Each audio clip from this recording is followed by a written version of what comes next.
5000 വർഷങ്ങൾക്ക് മുമ്പ് കഅബയുടെ പൂമുഖത്ത് വെച്ച് മഹാനായ ഇബ്രാഹിം നബി അലൈഹിസ്സലാത്തു വസ്സലാമിന്റെ ദുആയാണ്, അല്ലാഹുവേ ഞങ്ങളെ നീ മുസ്ലിമാക്കണമേ അല്ലാഹ്. നിന്നെ വണങ്ങുന്ന, നിന്നെ വഴിപ്പെടുന്ന, നിന്നെ അനുസരിക്കുന്ന, നിന്റെ മുന്നിൽ നെറ്റിത്തടം സമർപ്പിക്കുന്ന യഥാർത്ഥ വിശ്വാസികളാക്കി ഞങ്ങളെ അനുഗ്രഹിക്കണമേ അല്ലാഹ് എന്ന് 5000 വർഷങ്ങൾക്ക് മുമ്പ് ഇസ്ലാമിന് വേണ്ടി, മുസ്ലിമിന് വേണ്ടി ദുആ ചെയ്ത പ്രവാചകനാണ് മഹാനായ ഇബ്രാഹിം നബി അലൈഹിസ്സലാം. നമ്മളെ മാത്രമാണോ അല്ല, വമിൻ ദുർരിയതിനാ ഉമ്മതൻ മുസ്ലിമതൻ ലക്. അല്ലാഹുവേ ഞങ്ങളുടെ ബീജത്തിൽ ജനിക്കുന്ന സന്താനങ്ങളെ പോലും നീ മുസ്ലിമാക്കാതെ ജീവിപ്പിക്കുകയോ മരിപ്പിക്കുകയോ ചെയ്യരുതേ പടച്ചവനെ. വമിൻ ദുർരിയതിനാ ഉമ്മതൻ മുസ്ലിമതൻ ലക്. നിന്നെ വണങ്ങുന്ന, വഴിപ്പെടുന്ന മുസ്ലിമാക്കി മാറ്റണമേ അല്ലാഹ്. ആരെ? മക്കളെ, സന്താനങ്ങളെ. അതുകൊണ്ടല്ലയോ എന്നെ കൈകെട്ടി റബ്ബിന്റെ കോടതിയിൽ നിൽക്കുമ്പോ നമ്മുടെ ആദ്യത്തെ പ്രതിജ്ഞ എന്താണ്? പ്രഥമ പ്രതിജ്ഞ എന്താ? വജ്ജഹ്തു വജ്ഹിയ ലില്ലദീ ഫതറ അസ്സമാവാതി വൽ അർദ് ഹനീഫൻ മുസ്ലിമാ വമാ അന മിനൽ മുശ്രികീൻ. ഇബ്രാഹിം നബിയുടെ പ്രതിജ്ഞയല്ലയോ ഇത്?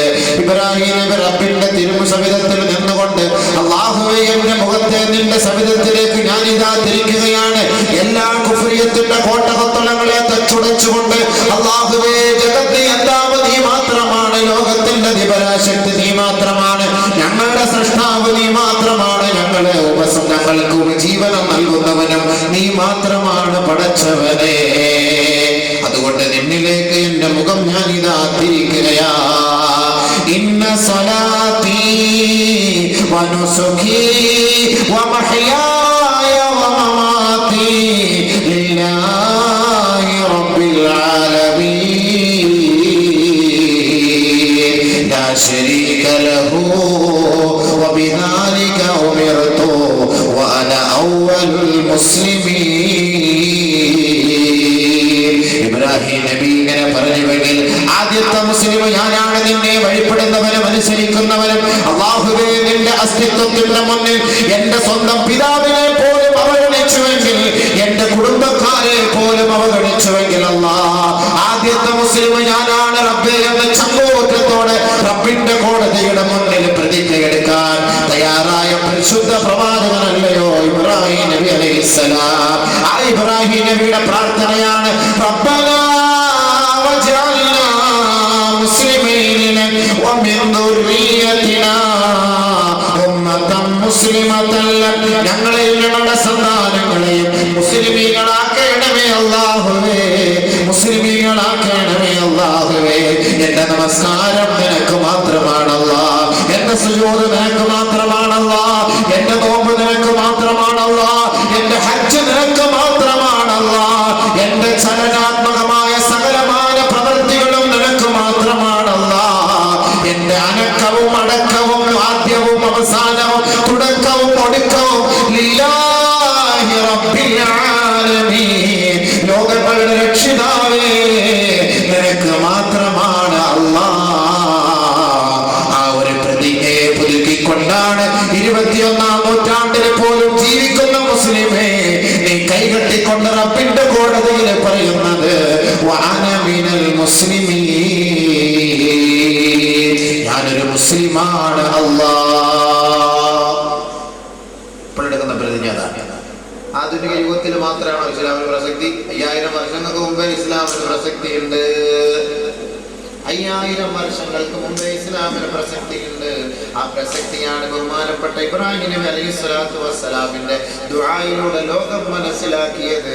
ആ 5000 വർഷത്തിന് മുമ്പുള്ള സ്മരണയല്ലയോ ബലിപെരുന്നാളിലൂടെ ഇന്നും മുസ്ലിമിന് സ്മരണ കൂടുന്നതും ഇബ്രാഹിം നബിയുടെ ആ ഒരു കാലഘട്ടത്തിന്റെ ഓരോ സംഭവ വികാസങ്ങളെ അയവിറക്കിക്കൊണ്ടാണ് ബലിപെരുന്നാൾ ആഘോഷം.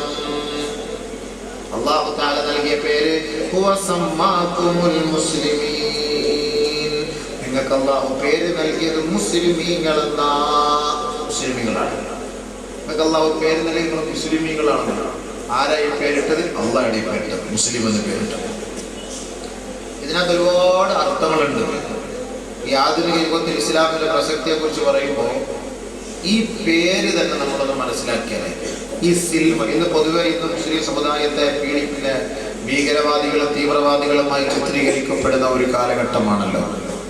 അത് ഇസ്ലാമിനെ കുറിച്ച് വേണ്ടവണ്ണം വിവരവും ബോധവും ഇല്ലാത്തതിന്റെ പേരിലാണ്. അതുകൊണ്ട് തന്നെ ഇസ്ലാമിന്റെ അർത്ഥം മാത്രം മനസ്സിലാക്കിയാൽ എന്താണ് മുസ്ലിം, എന്താണ് ഇസ്ലാം, ആരാണ് മുസ്ലിം, അവന്റെ പ്രവർത്തനം എന്താണെന്ന് മനസ്സിലാക്കും. ഇസ്ലാമിന്റെ അർത്ഥം മാത്രം മനസ്സിലാക്കിയാൽ മതി. ഇബ്രാഹിം നബി അലൈഹി സ്വലാത്തു വസ്സലാമിനെ ഞങ്ങൾ മുസ്ലിം ആക്കണമെന്ന് കാരണം എന്താണ്? സിൽമ എന്ന് പറഞ്ഞാൽ എന്താ? ഈ സിൽമിൽ നിന്ന് വന്നാണ് ഇസ്ലാം. മുസ്ലിം സമാധാനം, ശാന്തി, അനുസരണ ബോധം, ഉത്തരവാദിത്വ ബോധം, കീഴ്വണക്കം. പരിശുദ്ധ ഇസ്ലാമിന്റെ അർത്ഥമാണ്. ഒരു മുസ്ലിം അടുത്ത മുസൽമാനെ കാണുമ്പോ കൈമാറുന്ന മെസ്സേജ് എന്താ? അസ്സലാമു അലൈക്കും വറഹ്മത്തുള്ളാഹി വഅലൈക്കുമുസ്സലാം വറഹ്മത്തുള്ളാഹി വബറകാതുഹു. എല്ലാ വെള്ളിയാഴ്ചയും ഉസ്താദ് പ്രഭാഷണത്തിന് മുമ്പ് നബീന റസൂലുള്ളാഹി തങ്ങൾ പറഞ്ഞതാണ്, നിങ്ങൾ സലാത്ത് ചൊല്ലണമേ. നമസ്കാര പ്രഭാഷണത്തിന് മുമ്പോ ഒരു സദസ്സിൽ സംസാരിക്കുന്നതിന് മുമ്പോ ആദ്യമായി നിങ്ങൾ സലാം ചൊല്ലണമേ.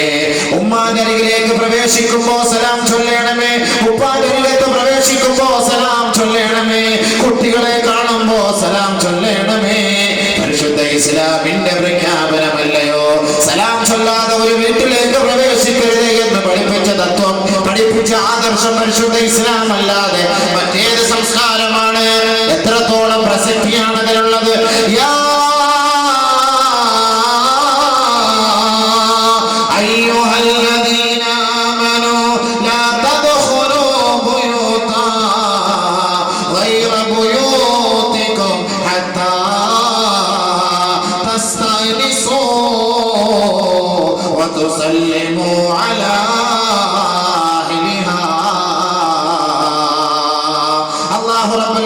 പരിശുദ്ധമായ പ്രഖ്യാപനമാണ്.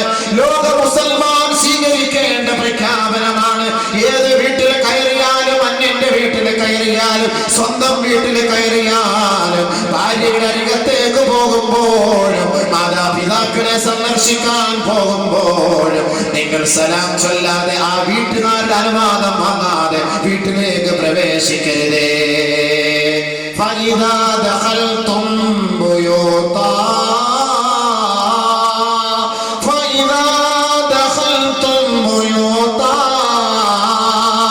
فسلموا على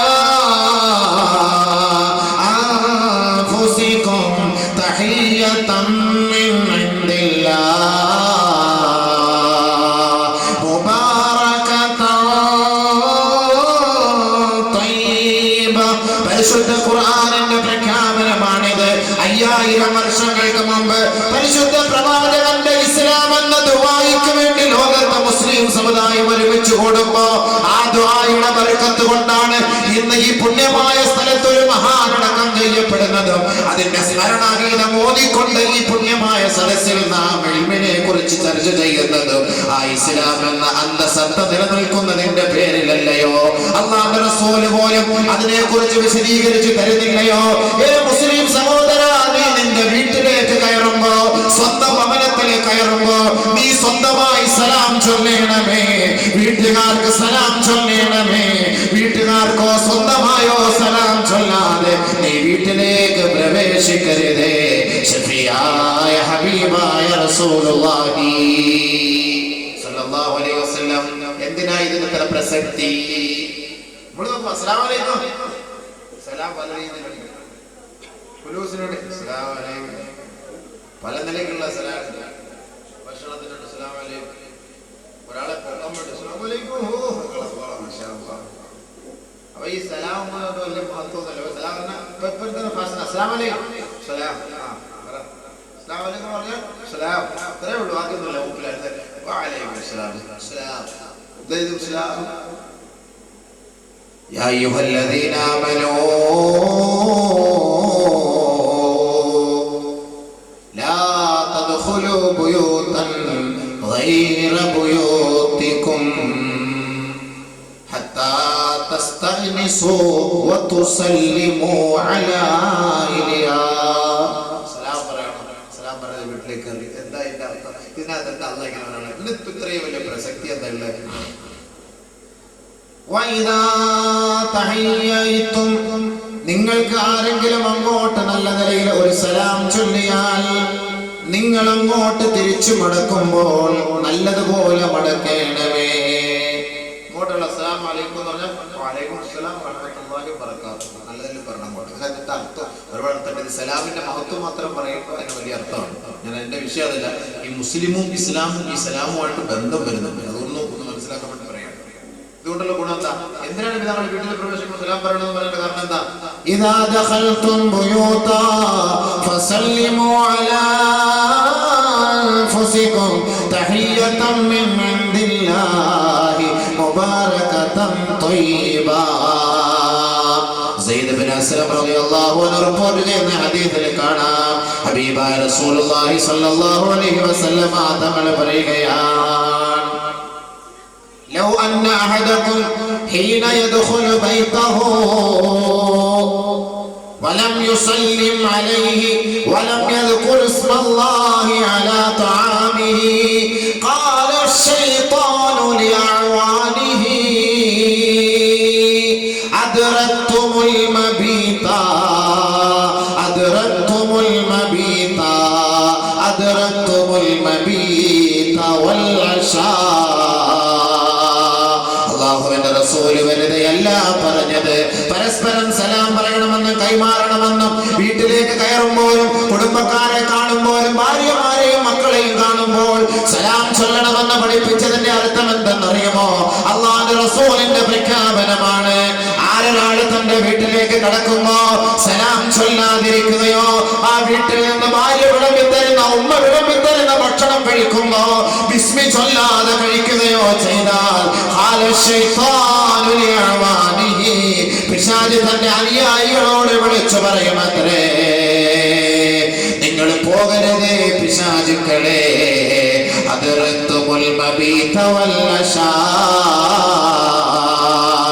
ഈ വീട്ടിൽ നിങ്ങൾക്കിന്ന് ഭക്ഷണമുണ്ട്, ഈ വീട്ടിൽ നിങ്ങൾക്കിന്ന് ഉറങ്ങാനുള്ള സൗകര്യമുണ്ട്, അതുകൊണ്ട് നിങ്ങൾ പോകരുതേ പോകരുതേ എന്ന് പിശാചിന്റെ നേതാവ് തന്റെ കുട്ടി പിശാചുക്കളോട് വിളിച്ചു പറയുമെന്ന് അല്ലാഹുവിന്റെ റസൂൽ സ്വല്ലല്ലാഹു അലൈഹി വസല്ലം. സലാം ചൊല്ലാതെ വീട്ടിൽ കയറിയാൽ ഇസ്ലാമിന്റെയും സലാമിന്റെയും പ്രസക്തി ഒന്ന് മനസ്സിലാക്കുക. ഇന്ന് കുടുംബ കലഹം കൊണ്ട് മനുഷ്യൻ പൊറുതി പൊട്ടിയിരിക്കുകയല്ലേ. ബഹുമാനപ്പെട്ട നബിയുനാ റസൂലുള്ളാഹി തങ്ങൾ വീണ്ടും പറയുകയാണ്, ലൗ അന്ന അഹദകും, നിങ്ങളിൽ ആരെങ്കിലും ഹീന യദ്ഖുലു ബൈതഹു, തന്റെ വീട്ടിലേക്ക് പ്രവേശിക്കുമ്പോ ഫസല്ലമ അലൈഹി വദകറ ഇസ്മല്ലാഹി അലാ തആമിഹി ഖാല അശ്ശൈത്താനു ലിഅഅ്വാനിഹി ഇദ്ഹബൂ ലാ മബീത ലകും വലാ അശാ. ആരാണ് തന്റെ വീട്ടിൽ കയറുമ്പോ സലാം ചൊല്ലി കയറിയാൽ, തന്റെ ഭാര്യയെ കാണുമ്പോ സലാം ചൊല്ലിയാൽ, തന്റെ ഉമ്മയെ കാണുമ്പോ സലാം ചൊല്ലിയാൽ, തന്റെ സന്താനങ്ങളെയോ സുഹൃത്തുക്കളെയോ കാണുമ്പോ സലാം ചൊല്ലിയാൽ പിശാച് തന്റെ അനുയായികളോട് പറയുമത്രേ, ലാ മബീത ലകും വലാ അശാ. ഇന്ന് ഈ വീട്ടിൽ നിങ്ങൾക്ക് കിടക്കാൻ സൗകര്യമില്ല, ഇന്ന് നിങ്ങൾക്ക് ഉറങ്ങാനുള്ള സൗകര്യമില്ല, ഇവിടെ നിങ്ങൾക്ക് ഭക്ഷണമില്ല. കാരണം ഈ വീട്ടുകാരൻ സലാം പറഞ്ഞിരിക്കുകയാണ്. ഈ വീട്ടിൽ വിളമ്പപ്പെട്ട ഭക്ഷണം ബിസ്മി ചൊല്ലിയാണ് കഴിക്കാൻ ആരംഭിച്ചത്. അതുകൊണ്ട് നിങ്ങൾക്ക് ഇന്ന് രാത്രി ഉറങ്ങാൻ കഴിയില്ല. അതുകൊണ്ട് പിശാചുക്കളെ പോയിക്കൊള്ളുകയും എന്ന് പിശാചിന്റെ നേതാവ് വിളിച്ചു പറയുമെന്ന് കമാ ഖാല റസൂലുള്ളാഹി സല്ലല്ലാഹു അലൈഹി വസല്ലം. അല്ലാഹുവിന്റെ റസൂൽ പറഞ്ഞ വാക്ക് എന്തിനാ? സലാം ചൊല്ലി വീട്ടിൽ കയറണം, സലാം ചൊല്ലിയിട്ട് വീട്ടിൽ കയറണം. എന്താ ഈ പിശാചിനെ പറയാനുള്ള കാരണം? സലാം ചൊല്ലാതെ ഒരാൾ വീട്ടിൽ കയറിയാൽ എന്താ ഉണ്ടാവുക, സംഭവിക്കുന്നത് എന്താ? അല്ലാഹ് എന്തിനാ വെറുതെ എന്ന് പറയുള്ളൂ ഖുർആനിൽ. وَإِذَا حُيِّيتُم بِتَحِيَّةٍ فَحَيُّوا بِأَحْسَنَ مِنْهَا أَوْ رُدُّوهَا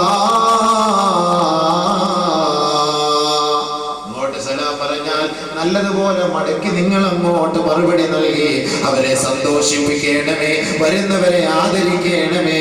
ഹബീബായ റസൂലുള്ളാഹി പരിശുദ്ധ ഖുർആൻ പ്രഖ്യാപിക്കുകയാ, നല്ലതുപോലെ സ്വീകരിക്കണം, അതിന് അങ്ങോട്ട് മറുപടി നല്ലതുപോലെ പറയണം. ഹബീബായ റസൂലുള്ളാഹി തആല മറ്റൊരു ഹദീസിൽ പറയുകയാണ്, ഇന്ന ഇബ്ലീസ യളഉ അർശഹു അലൽ മാ ثم يبعث ثرايا. ഇബ്ലീസ് അവൻ ഒരുവനെയുള്ളൂ, ശൈത്താൻ ധാരാളമുണ്ട്. ഇബ്ലീസ് ഒരാളാണ്, അയാളാണ് ശൈഖുന, ബാക്കിയുള്ള എല്ലാം മുരീദന്മാർ, ശൈത്താന്മാർ. അപ്പൊ അയാൾ ഒറ്റ ഒരാളിരുന്നുകൊണ്ടാണ് ഈ പണി മൊത്തവും ചെയ്യുന്നത്, ബാക്കിയുള്ളവരെ വിളിക്കുന്നത്. ഇബ്ലീസ് വരുമത്രേ അവന്റെ പ്രജകളുമായി സിംഹാസനവുമായി, അവന്റെ സിംഹാസനം വെള്ളത്തിന്റെ മുകളിൽ ഇറക്കി വെക്കും. തന്റെ മുരീദന്മാരെ ശൈത്താന്മാരെ മുഴുവനും വിളിച്ചിട്ട് ഓരോ ഭാഗത്തേക്കും ദിക്കിലേക്കും പറഞ്ഞു വിടുമത്രേ, നീ അങ്ങോട്ട് പോ, നീ അവനെ പഴപ്പിക്ക്, നീ അവനെ പഴപ്പിക്ക്, നീ ഇന്ന ഭാഗത്തേക്ക് പോ, ഇന്ന ഭാഗത്തേക്ക് പോ. ഓരോ സ്ഥലത്തേക്കും ഇബ്ലീസ് പറഞ്ഞു വിടുമത്രേ. അങ്ങനെ പോകും, പല ഭാഗത്തേക്കും പോകും. ഒരു ദിവസത്തിൽ പറഞ്ഞു വിട്ടിട്ട് ഒരു സമയമാകുമ്പോ ഇബ്ലീസ് എല്ലാവരെയും വിളിക്കും, വിളിച്ചിട്ട് ചോദിക്കും, നീ എന്ത് ചെയ്തു, നീ എന്ത് ചെയ്തു, നീ എന്ത് പ്രവർത്തിച്ചു, നീ എന്ത് പ്രവർത്തിച്ചു. ഓരോ വ്യക്തികളെ കണ്ടിട്ട് ചോദിക്കും, ഇന്നാളെന്ത് പ്രവർത്തിച്ചു, ഇന്നാളെന്ത് പ്രവർത്തിച്ചു.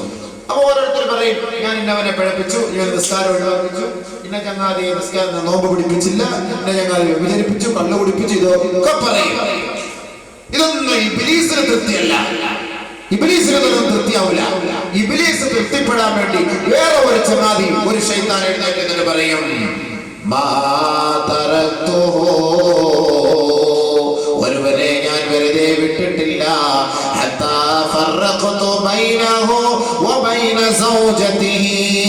അവനെയും അവന്റെ ഭാര്യയും ഞാൻ രണ്ടായി വിഭജിച്ചിട്ടല്ലാതെ, ചിന്ന ഭിന്നമാക്കിയിട്ടല്ലാതെ ഒരുവനെ ഞാൻ വിട്ടിട്ടില്ല. ശൈത്താൻ ഏറ്റവും വലിയ പണിയുണ്ടോ? ഏറ്റവും വലിയ പണി എന്താ ശൈത്താന്? ഒരുമിച്ച് കഴിയുന്നവരെ വിഭാഗീയത ഉണ്ടാക്കി രണ്ടായിട്ട് ചിന്ന ഭിന്നമാക്കുക. ഭാര്യയും ഭർത്താവും സന്തോഷത്തോടുകൂടി കിടന്നുറങ്ങിയിരുന്നു, ഭാര്യയും ഭർത്താവും സന്തോഷത്തോടുകൂടി കിടന്നുറങ്ങിയിരുന്നു. ശൈത്താൻ ഇടയിൽ വന്ന് കിടക്കും. നേരം വിളിക്കുമ്പോ രണ്ടുപേരും രണ്ട് ഭാഗത്ത്, ഒരാൾ മശരിക്ക്, ഒരാൾ മഗ്രിബില്, ഒരാൾ കട്ടിലിന്റെ മുകളിൽ, ഒരാൾ കട്ടിലിന്റെ താഴെ. കാരണം എന്താ? സന്തോഷത്തോടെ കിടന്നുറങ്ങിയിരുന്നതാണ്. രാത്രിയായപ്പോ ഈ ചെയ്ത്താൻ വന്നിട്ട് നടുക്കിൽ കിടന്നിട്ട് അവർ ഇടങ്ങിറക്കിയപ്പോ രണ്ടുപേരും രണ്ട് ഭാഗത്തായി. എന്താ കാരണം?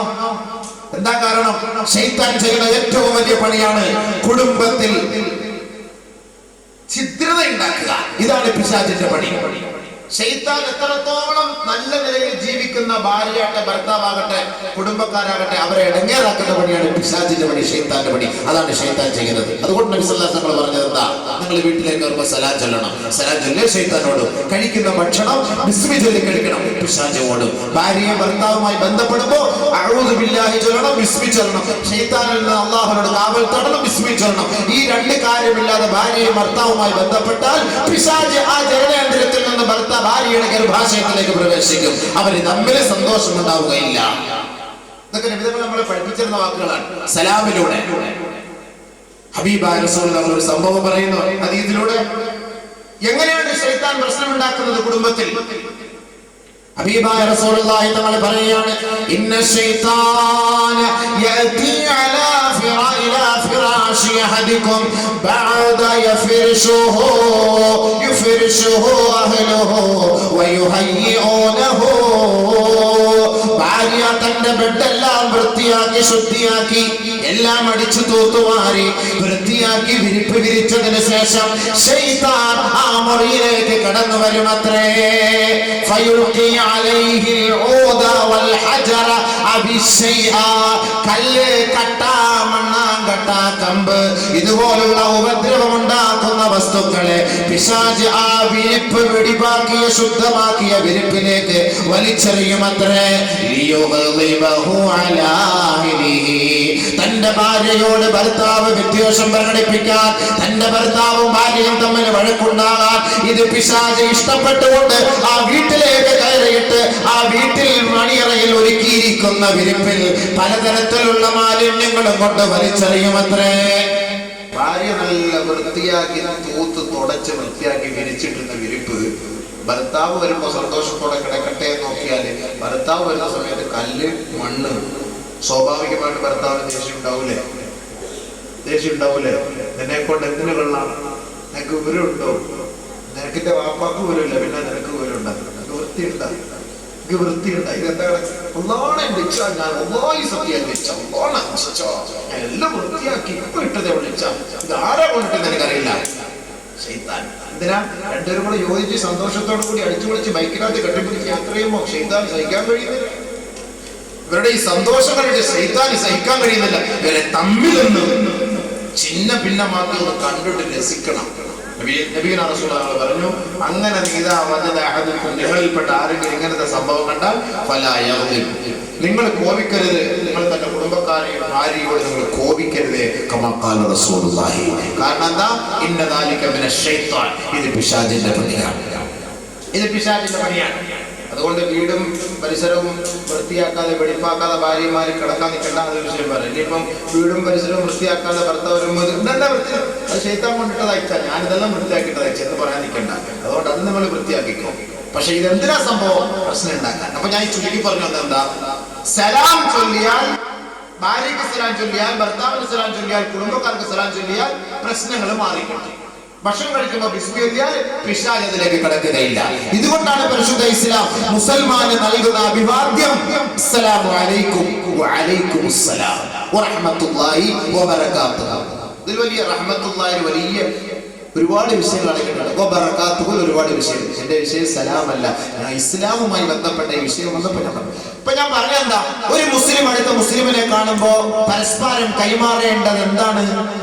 അഭിവാദ്യം എന്താണ്? പരസ്പരം കൈമാറുന്ന മെസ്സേജ് എന്താ?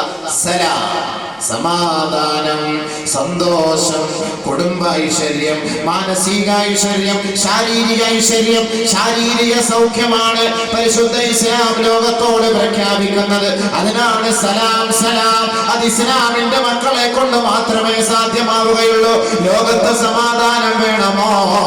ജോർജ് ബെർണാഡ് ഷാ പോലും പറഞ്ഞില്ലയോ, മുഹമ്മദേ അങ്ങ് മടങ്ങി വരേണമേ. ലോകത്തിന് സമാധാനം വേണമോ? കത്തിയെരിഞ്ഞുകൊണ്ടിരിക്കുന്ന ആ സമാധാനത്തിന്റെ വഴിയിലേക്ക് നീങ്ങിക്കൊണ്ടിരിക്കുന്ന അമേരിക്കക്കാർക്ക് പരിഹാരം വേണമോ? സമാധാനം വേണമോ? മുഹമ്മദ് അങ്ങ് മടങ്ങി വരേണമേ, മടങ്ങി വരേണമേ എന്ന് ഒരു മുസ്ലിമായ ജോർജ് ബെർണാഡ് ഷാ പോലും പറയണമെങ്കിൽ അല്ലാഹുവിന്റെ റസൂല് ഓരോ നമസ്കാര ശേഷവും ലോകത്തോട് സമാധാനത്തിന് വേണ്ടി വിളിച്ചു പറയാൻ നമുക്ക് പഠിപ്പിച്ചു തന്ന ദുആയല്ലയോ, അല്ലാഹുമ്മ അന്തസ്സലാം വമിൻകസ്സലാം വഇലൈക യർജിഉസ്സലാം ഹയ്യിനാ റബ്ബനാ ബിസ്സലാം. അല്ലാഹുവിന്റെ റസൂൽ സല്ലല്ലാഹു അലൈഹി വസല്ലമ തങ്ങൾ നമസ്കാര ശേഷം ഈ ദുആ ചെയ്യാതെ ആ സ്ഥലത്തു നിന്ന് എഴുന്നേൽക്കുമായിരുന്നില്ല എന്ന് പഠിപ്പിക്കുമ്പോ ഇന്ന് ലോകത്തുള്ള ഓരോ പള്ളികളിലും മിമ്പർ മിഹ്റാബുകളും ഈ ദുആ കൊണ്ട് മുഖരിതമല്ലയോ, മുഖരിതമല്ലയോ? എന്താണ് ഇതിന്റെ അർത്ഥം? ഇതിന്റെ മാനദണ്ഡം എന്താണ്? ഇതിന്റെ സത്ത എന്താണ്? അല്ലാഹുവേ, സമാധാനത്തിന്റെ ഉടമതിയാണ്. സമാധാനം നിന്നിലെ മാത്രമാണ്. സമാധാനം നിന്നിലേക്കാണ് മടങ്ങുക. നീയാണ് ആ സമാധാനത്തെ ഭവനത്തിന്റെ ഉടമസ്ഥൻ, നീ മാത്രമാണ്. അല്ലാഹു യദഊ ഇലാ ദാരിസ്സലാം. ദാരുസ്സലാം എന്ന് പോലും അല്ലാഹു സ്വർഗ്ഗത്തിന് പേര് നൽകിയെങ്കിൽ മുസ്ലിമേ, മുസ്ലിമേ, സമാധാനകാംക്ഷിയായ മുസ്ലിമേ, അല്ലാഹുവേ വഴിപ്പെട്ട മുസ്ലിമേ, പ്രവാചകന്റെ ചര്യകളെ ജീവിതത്തിന്റെ ഭാഗമാക്കി മാറ്റിയ മുസ്ലിമേ, നിനക്കുള്ള ഭവനമാണ് ദാരുസ്സലാം. ദാരുസ്സലാം ആ സലാമിലേക്ക് പോകാനാണ്, ആ ദാരുസ്സലാമിലേക്ക് പോകാനാണ് ഹബീബായ റസൂലുള്ളാഹി തങ്ങൾ ദുആ ചെയ്യാൻ നമ്മളോട് പഠിപ്പിക്കുന്നത്. നമസ്കാര ശേഷം ദുആ ചെയ്യുമ്പോ ആ ദുആയുടെ അർത്ഥം കൂടി ഒന്ന് മനസ്സിലാക്കിക്കോ. അല്ലാഹുവിന്റെ റസൂൽ പഠിപ്പിക്കുകയാ, ഹയ്യിനാ റബ്ബനാ ബിസ്സലാം, ഞങ്ങളെ സമാധാനത്തോടെ വാർത്തെടുക്കണമേ അല്ലാഹ്. ലോകത്തിന്റെ നെറുകയിൽ പുണ്യമായ കഅബാലയത്തിൽ, പുണ്യമായ മദീന മുനവ്വറയിൽ, പരിശുദ്ധമായ ബൈത്തുൽ മുഖദ്ദസിന്റെ സമുച്ചയത്തിൽ, ലോകത്തിന്റെ ഓരോ മുക്കുമൂലകളിലെ പള്ളികളിലും എല്ലാ ദിവസവും മുഴങ്ങിക്കേൾക്കുന്നത് ലോക സമാധാനത്തിന് വേണ്ടിയുള്ള പ്രാർത്ഥനയാണെങ്കിൽ ആധുനിക യുഗം കണ്ട ഏറ്റവും വലിയ മഹത്തരമായ മതം പരിശുദ്ധ ഇസ്ലാം മതമല്ലയോ? സമാധാനത്തിന്റെ മതമല്ലയോ? ലോക സമാധാനത്തിന് ഇസ്ലാം അല്ലാതെ മാർഗദർശനം നൽകുന്ന മതം മറ്റേത് മതമാ? ഹയ്യിനാ റബ്ബനാ ബിസ്സലാം, ഞങ്ങളെ സമാധാനത്തോ. ഏത് മതം? മുസ്ലിമീങ്ങൾ. ഹിന്ദുക്കൾ പറയുന്നതോ ദൈവാധീനം ജഗത്സർവം മന്ത്രാധീനം ധുദൈവതം തന്മന്ത്രം ദ്രവണോദീതോ ബ്രാഹ്മണോ മധൈവതം. സകലവിധ അനുഗ്രഹങ്ങളും ബ്രാഹ്മണ മതക്കാർ ഉണ്ടാകട്ടെ. അപ്പോ അവശനും ക്ഷത്രിയനും ബാഹുക്കളും ഒക്കെ ചൊറിയും പിടിച്ച് കിടന്നോന്നതിന്റെ അർത്ഥം പറഞ്ഞ് സകലവിധ അനുഗ്രഹങ്ങളും ബ്രാഹ്മണ മതക്കാർക്ക് ഉണ്ടാകട്ടെ എന്ന് പറയുമ്പോൾ ചാതുർവർണ്ണ എവിടെയാണ്? വർഗീയത എവിടെയാണ്? വർഗീയത എവിടെയാണ്?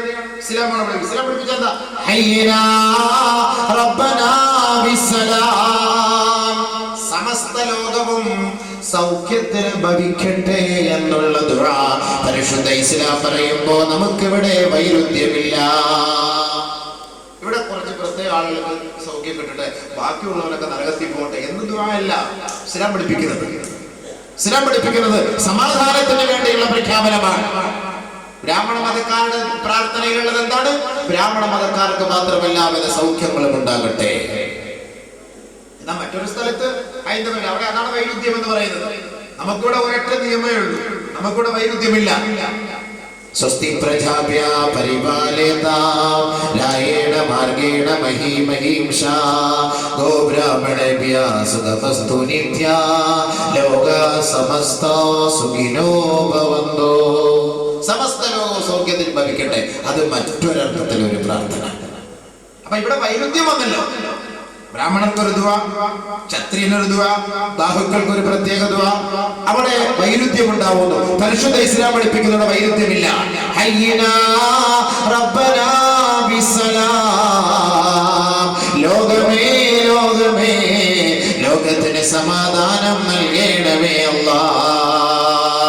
നമസ്കാരത്തിന് കൈകെട്ടിയ മുസൽമാൻ നമസ്കാരത്തിൽ നിന്ന് ഒഴിവാകുമ്പോ അവൻ സലാം ചൊല്ലിക്കൊണ്ടാണ് വലത്തോട്ടും ഇടത്തോട്ടും അസ്സലാമു അലൈക്കും വറഹ്മത്തുള്ളാഹ്, അസ്സലാമു അലൈക്കും വറഹ്മത്തുള്ളാഹ്. വലത് ഭാഗത്തോട്ടും ഇടത് ഭാഗത്തോട്ടും സകലമാന സ്ഥലങ്ങളിലും സമാധാനം വ്യാപിക്കട്ടെ, വ്യാപിക്കട്ടെ. ഇസ്ലാമിനെ നോക്കിയിട്ട് ആർക്കെങ്കിലും തീവ്രവാദികളാണെന്ന് പറയാൻ കഴിയോ? ഒരു താടി കണ്ടാൽ, ഒരു തലപ്പാവ് കണ്ടാൽ, നെറ്റിത്തടത്തിൽ നമസ്കാരത്തിന്റെ തടവ് കണ്ടാൽ അവനെ തീവ്രവാദിയായി മുദ്ര കുത്തുന്ന മനുഷ്യ മക്കളെ മനസ്സിലാക്കിക്കോ. പരിശുദ്ധ ഇസ്ലാം തീവ്രവാദത്തിനെതിരാണ്, തീവ്രവാദത്തിനും മതഭ്രാന്തിനും എതിരാ. ഹബീബായ റസൂലുള്ളാഹി തങ്ങൾ പറയുകയാണ്, ലൈസ മിന്നാ മൻ ദആ ഇലാ അസബിയ്യ വലൈസ മിന്നാ മൻ മാത അലാ അസബിയ്യ വലൈസ മിന്നാ മൻ ഖാതല അലാ അസബിയ്യ. വർഗീയതയ്ക്ക് വേണ്ടി ആഹ്വാനം ചെയ്യുന്നവൻ മുസൽമാനല്ല. വർഗീയതയുടെ പേരിൽ യുദ്ധം ചെയ്യുന്നവൻ മുസൽമാനല്ല. വർഗീയതയുടെ പേരിൽ മരിച്ചു പോയവൻ മുസൽമാനല്ല. ഹബീബായ റസൂലുള്ളാഹി തങ്ങൾ പ്രഖ്യാപിക്കുമ്പോ ഇന്ന മതഹിതര മതക്കാരനെ അമുസ്ലിമിനെ ബഹുമാനിക്കണമെന്നും ആദരിക്കണമെന്നും പഠിപ്പിച്ച തത്വമാണ് പരിശുദ്ധ പ്രവാചകന്റെ തത്വമെങ്കിൽ പുണ്യമായ മദീന പള്ളിയുടെ അകത്തളത്തിൽ ഇരുന്നു കൊണ്ട് പരിശുദ്ധ പ്രവാചകനും സഹാബാക്കളും ദീനിന്റെ സന്ദേശങ്ങൾ കൈമാറുമ്പോ എത്യോപ്യയിൽ നിന്ന് കുറെ പാതിരി വർഗങ്ങൾ കടന്നു വരികയാണ്, അമുസ്ലിം സഹോദരങ്ങൾ കടന്നു വരികയാണ്. അല്ലാഹുവിന്റെ റസൂൽ ലോകത്തിന്റെ നായകനാണ്, വിപ്ലവത്തിന്റെ പടപ്പാട്ടാണ്. ലോകത്ത് സത്യവും ധർമ്മവും പഠിപ്പിച്ചു കൊടുത്ത ഗുരുനാഥനാണ്. ഹബീബായ തങ്ങൾ എഴുന്നേറ്റ് നിൽക്കുകയാണ്. മുസ്ലിം സഹോദരങ്ങളെ കടന്നു വരുമ്പോ എഴുന്നേറ്റ് നിന്ന് ആദരിക്കുകയാണ്. അല്ലാഹു റസൂൽ അവരെ പരിശുദ്ധമായ മദീന പള്ളിയുടെ ഉള്ളിലേക്ക് ക്ഷണിക്കുകയാ. മദീന പള്ളി എന്ത് പള്ളിയാണ്? സ്വർഗമാണെന്ന് വിനീത നേരത്തെ പറഞ്ഞില്ലയോ? ആരാണ് മദീന പള്ളിയിൽ ഒരു റക്അത്ത് നമസ്കരിക്കുന്നുവോ 1000 റക്അത്ത് നമസ്കരിച്ചവന്റെ പട്ടികയിലാണെന്ന് ശഫീആയ റസൂലുള്ളാഹി തങ്ങൾ പറയുമ്പോ മറ്റൊരു റിപ്പോർട്ടിൽ റിവായത്തിൽ 50000 റക്അത്ത് നമസ്കരിച്ചതിന്റെ പ്രതിഫലം ലഭിക്കുമെന്നും ഹബീബായ റസൂലുള്ളാഹി സല്ലല്ലാഹു അലൈഹി വസല്ലം. ആ മദീന പള്ളിയാണ് മഹാനായ ഉമർ ഫാറൂഖ് പോലെ നബിയേ, എനിക്ക് അവിടുത്തെ ചാരത്ത് അന്ത്യവിശ്രമം കൊള്ളാൻ ഞാൻ ആഗ്രഹിക്കുന്നു നബിയേ.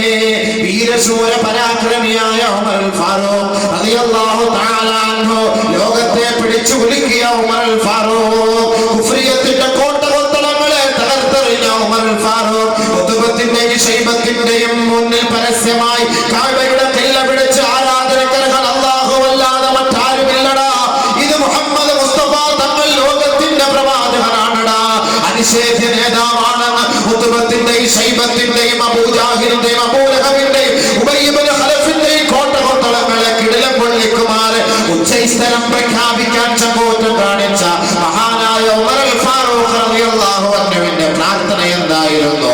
അല്ലാഹുവേ അല്ലാഹുവേ അല്ലാഹുവേ, ഈ ഉമറിനെ നീ ഷഹീദാക്കണമേ അല്ലാഹ്, ഉമറിനെ നീ ഷഹീദാക്കണമേ അല്ലാഹ്. അല്ലാഹുവേ, നിന്റെ ഹബീബിന്റെ മണ്ണിൽ തന്നെ ആകട്ടെ അത്, നിന്റെ ഹബീബിന്റെ വീട്ടിൽ തന്നെ ആകട്ടെ അത്, നിന്റെ ഹബീബിന്റെ പള്ളിയിൽ തന്നെ ആകട്ടെ അത്. ആ ഹബീബിന്റെ ജസദോട് ചേർന്ന് കിടക്കാൻ ഈ വിനീതന് നീ അവസരം നൽകണമേ എന്ന് വീരശൂരനായ സ്ഥൈര്യനുമായ ഉമർ ഫാറൂഖ് പ്രഖ്യാപിച്ചുവെങ്കിൽ ആ പ്രഖ്യാപനം അല്ലാഹു സ്വീകരിച്ചില്ലയോ? മദീനയുടെ മണവാളന്റെ ചാരത്ത് വിശ്രമിക്കാൻ അല്ലാഹു അവസരം നൽകിയില്ലയോ? ബഹുമാനപ്പെട്ട ഉമർ ഫാറൂഖ് നമസ്കരിച്ചു കൊണ്ടിരിക്കുമ്പോൾ തന്നെ ഷഹീദാകാൻ ആഗ്രഹിച്ചു കൊതിച്ച ഉമർ ഫാറൂഖ് അതാ നമസ്കാരത്തിന്റെ രണ്ടാമത്തെ സഫിൽ നിന്ന് ഇമാമിന്റെ പിന്നിൽ നിന്ന് ഒരു മുനാഫിഖ് കത്തിയുമായി ഉമർ റളിയല്ലാഹു തആല അൻഹുവിനെ കുത്തി വീഴ്ത്തിയപ്പോ ഉമർ റളിയല്ലാഹു അൻഹുവിന്റെ വയറിൽ നിന്നതാ രക്തം ധാരയായി ഒഴുകുകയാണ്. ഉടനെ സഹാബാക്കളെ വിളിച്ചു പറയുകയാണ്, യാ അമീറുൽ മുഅ്മിനീൻ അസ്സലാ അസ്സലാ. പ്രായപൂർത്തിയും ബുദ്ധിയും വിവരവും കഴിവും തന്റെ ഇടവും ചങ്കൂറ്റവുമുള്ള മുസ്ലിമേ, പരിശുദ്ധമായ പള്ളിയുടെ വിചാരത്തിൽ നിന്ന് വാങ്ങിന്റെ മധുരമായ മൊഴി കേൾക്കുമ്പോ സിനിമാശാലകളിലും സീരിയലുകളും കണ്ടുകൊണ്ട് ഗാനമേളകളിലും ഉത്സവ പറമ്പുകളിലും അഹങ്കാര തിമിർപ്പിൽ ആനന്ദ നൃത്തം ചവിട്ടുമ്പോ പള്ളികളിൽ നമസ്കരിക്കാൻ കേവലം എക്സ്പയറായ ഓൾഡ് ഏജിന്റെ കിളവന്മാരല്ലാതെ ചുറുചുറുപ്പുള്ള രക്തം തിളയ്ക്കുന്ന എത്രയെത്ര യുവമിഥുനങ്ങളാണ് നമസ്കാരം ഒഴിവാക്കി കഴിയുന്നതെങ്കിൽ പരിശുദ്ധമായ മദീന പള്ളിയുടെ ഉമ്മറപ്പടിയിലതാ രക്തം ചീറ്റിക്കൊണ്ട് മരണത്തോട് മല്ലടിച്ചു കിടക്കുന്ന ഉമർ ഫാറൂഖിനെ നോക്കിക്കൊണ്ട് സഹാബത്ത് പറയുകയാണ്, അസ്സലാ അസ്സലാ യാ അമീറുൽ മുഅ്മിനീൻ. അമീറുൽ മുഅ്മിനീനെ നമസ്കാരം നമസ്കാരം നമസ്കാരം എന്ന് പറയേണ്ട താമസം ബഹുമാനപ്പെട്ട ഉമർ ഫാറൂഖ് തന്റെ ശരീരത്തിൽ നിന്ന് നിർഗളിക്കുന്ന ആ രക്തത്തെ വകവെക്കാതെ അവിടേക്ക് അമർത്തി പിടിച്ചു മുറുകെ പിടിച്ചുകൊണ്ട് നഅം നഅം നഅം ലാ ഹദ്ദ ഫിൽ ഇസ്ലാമി ഇല്ലാ ബിസ്സലാ. അതേ, നിങ്ങൾ പറയുന്നത് ശരി തന്നെ, ശരി തന്നെ. ഇസ്ലാമിൽ നമസ്കാരമില്ലാത്തവന് സ്ഥാനമില്ല, മാനമില്ല, അന്തസ്സില്ല, അഭിമാനമില്ല എന്ന് പറഞ്ഞ് മഹാനായ ഉമർ ഫാറൂഖ് ആ രക്തം ചീറ്റുന്ന ഭാഗത്ത് കൈപിടിച്ചിട്ട് അതേ അവസ്ഥയിൽ നമസ്കരിച്ചുകൊണ്ട് ഷഹീദായി എന്ന ചരിത്രം പറയുമ്പോൾ